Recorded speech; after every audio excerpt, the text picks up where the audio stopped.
Trying to put cream cheese on a baby's head just doesn't feel right at all. You know, your girlfriend's like begging you to have sex, and Edward was so serious about it. So, Rob, tell me a little bit about this birthing scene. I heard there was some strawberry jam involved. Yeah, it's a bit of strawberry jam and cream cheese and some bagels. Some bagel. I just put a bagel in there just to kind of be efficient. The only bit which wasn't fun was trying to somehow make it go on the top of a three-week-old baby's head.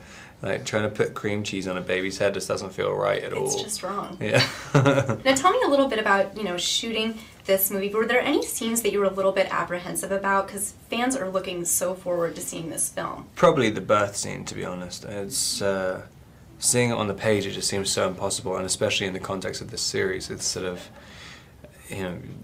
to really do it for real. I mean, there are so many things, like, chewing through the placenta and stuff. It's like, how are you going to show this? Right. For one thing, in a PG-13, and also without it looking like it's totally crazy. Exactly. It's like suddenly doing like Harry Potter, and Harry Potter, like, I don't know, cuts off Ron's head or something. Like, there's a lot of humor in the movie, even though it's kind of darker than the other films. I'm thinking especially about the scene with you and Kristen where she's kind of giving you the lingerie fashion show. Yeah. Did you guys talk about sort of making those a little bit humorous, or did it just sort of unfold that way because it felt silly?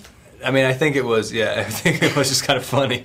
Like, I think Ed was supposed to be, also that whole sequence in the movie was so strange. I mean, saying like, your girlfriend's like begging you to have sex, and Edward was so serious about it. I was like, he's gonna look like a weirdo. He's gonna look like a serial killer or something if you look really serious about it. And the whole thing was kind of ridiculous. I mean, he shouldn't have had. Didn't need to have a massive resolve to no, I can't. Right.